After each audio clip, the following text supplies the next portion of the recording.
Ce que nous faisons, profondément, pour moi, a un caractère spirituel, même si l'esprit a une relation avec toute la création.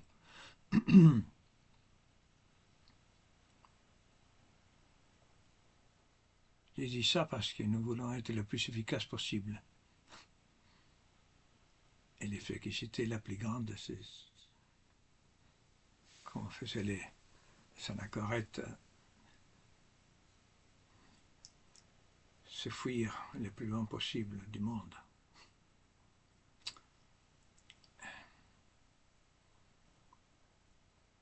C'est-à-dire donner les combats. Vous savez qu'il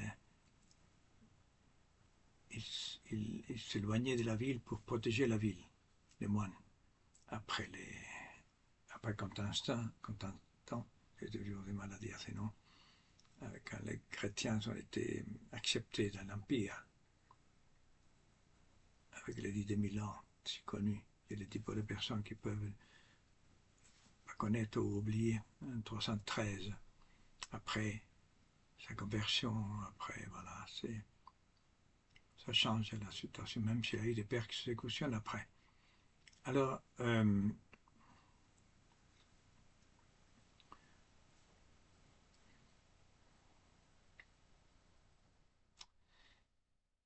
oublié ce que je disais. Donc, oui, ces moines, ils allaient lutter contre les démons et pour défendre la ville, pour ne pas laisser rentrer dans la ville. Intéressant. C'est-à-dire ceux qui sont plus loin sont les plus près. C'est pour ça que la bataille spirituelle est la plus terrible, comme disait, je vous avais dit, Arthur Rimbaud, plus terrible que la guerre de l'esprit, que la bataille de l'esprit. La bataille de l'esprit est plus terrible que la bataille des hommes. Le sang fumant coule sur mon visage. J'aime beaucoup répéter cette phrase. C'est propre de l'homme, de la bataille pour la vie, ou de la vie. Peut-être pour des personnes, il y a des personnes qui sont plus à l'intérieur, je vous disais aussi, s'occupent plus de l'intérieur que d'autres un peu plus de l'extérieur. Nous chrétiens, nous sommes de ce côté de l'intériorité. La vie intérieure, on l'a oublié, on a oublié l'âme, par exemple, même qu'on avait une âme. Je vais vous raconter ça aussi. Aujourd'hui, on a besoin de découvrir plus encore cette réalité intérieure pour sauver le monde. Alors je pense à ce que nous faisons, ce que j'ai fait, sinon je ne le ferais pas. Avec l'aide de très peu de personnes, peut-être, j'ai dit toujours une personne. Je parle pour une personne. Tout est à l'affaire de personnes. Il n'y a que deux personnes qui existent, non? Le Père, toujours une relation personnelle. Le mot personne est extrêmement important. Ce mot, Saint-Paul il vient des Grecs, il parle d'hypostase, quand il y a, on peut traduire par personne. L'Église a pris des Grecs cette tradition de ce mot-là, elle l'a enrichi, elle l'a explicité pour dire la relation de la Sainte Trinité, qui est personnelle. En même temps, il a une caractère propre, chaque personne, chaque être de la Trinité, en même temps, dans l'altérité. Et c'était impressionnant parce que l'Église, on dit quelqu'un peut-être sans le savoir, nous a introduit par ce mot de personne la Trinité. C'est magnifique tout ça. C'est-à-dire que nous avons une relation avec Dieu. Rien à voir, mais rien à voir avec d'autres religions. C'est toujours, mais pas une religion. Je reviens toujours sur ça. Le christianisme, la foi chrétienne est une révélation. Ce n'est pas l'homme qui cherche Dieu, c'est Dieu qui nous cherche. C'est pour ça que les mots, quand on dit chercheur de Dieu, les chercheurs de Dieu, j'aime pas beaucoup. Le veilleur, bon, le veilleur c'est un peu mieux, mais qui veille. Plutôt le contraire, c'est Dieu qui veille sur nous, non? Si j'ai veillé sur moi, sur les autres, même sur ma famille, je m'endormirai comme les apôtres. Au mont Sinaï, au mont Gethsemane. Voilà. Donc, nous faisons ce qui est le plus radical pour changer le monde aussi. C'est une personne, c'est pour ça que je suis en train de parler de l'euthanasie. Apparemment, on n'a rien à voir, mais tout a à voir. J'étais en train de lire depuis quelques séances l'agonie. L'agonie. C'est-à-dire les derniers combats aussi en grec, toujours les Grecs. Les derniers combats avant de trouver Dieu. Imaginez-vous. Quelqu'un se soucie peu, nous nous soucions peu. Si vous dites, ah mon Dieu, je répète, qu'est-ce que vous voulez, quand on est vieux, on répète toujours.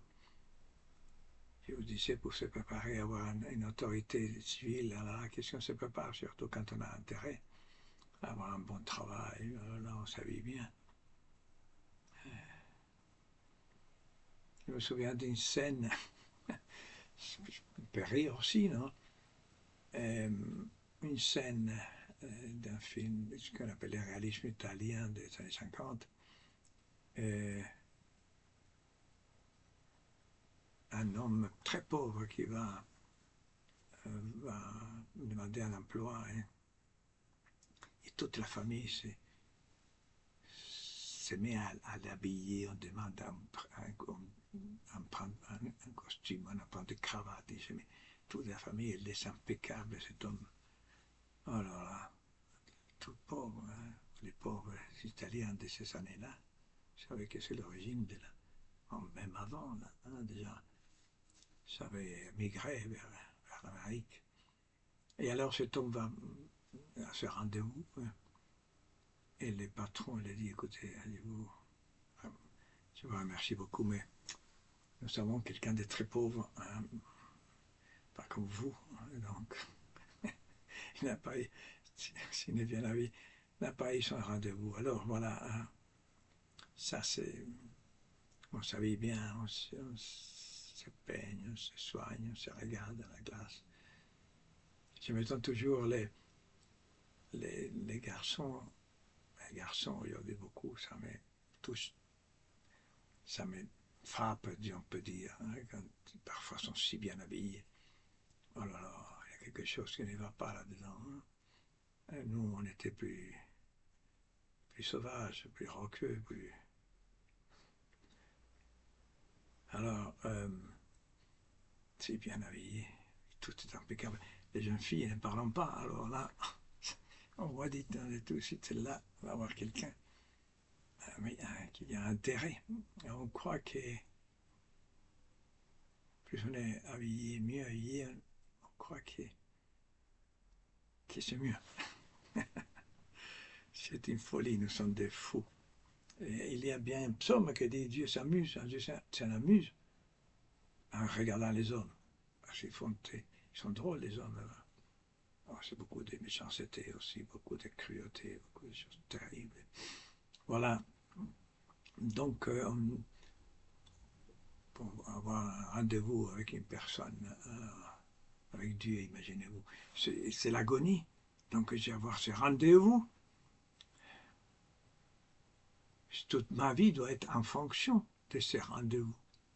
Et là, cet homme, si vous me permettez les mots, criminel, parce qu'ils veulent tuer des personnes quand ils veulent, pas quand Dieu appelle les personnes, vous imaginez?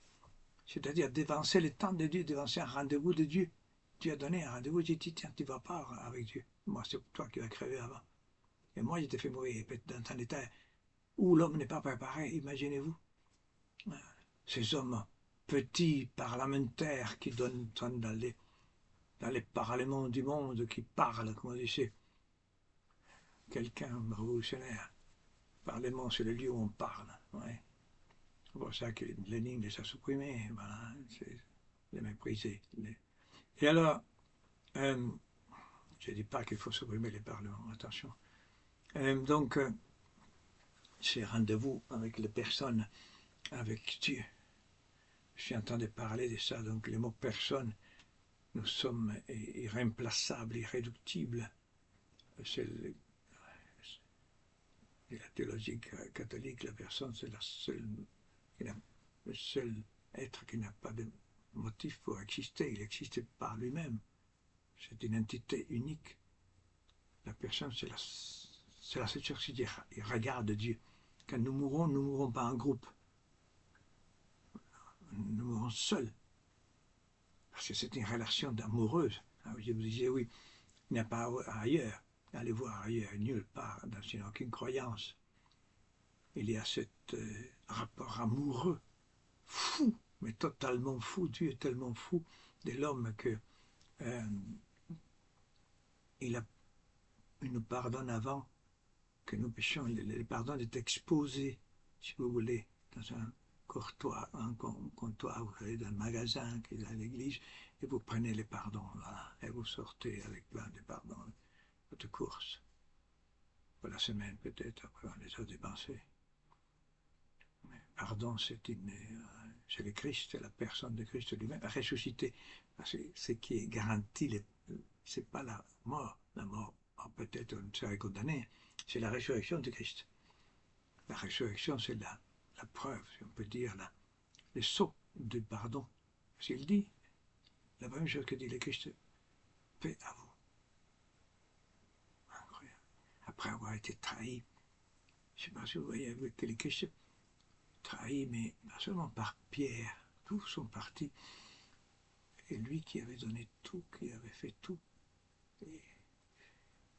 T'imagines, ils sont fuis. Peut-être ils regardaient un tas de personnes comme ça, de loin, à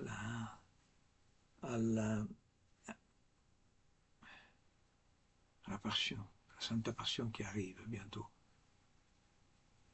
Je continue la prochaine fois, donc. À bientôt.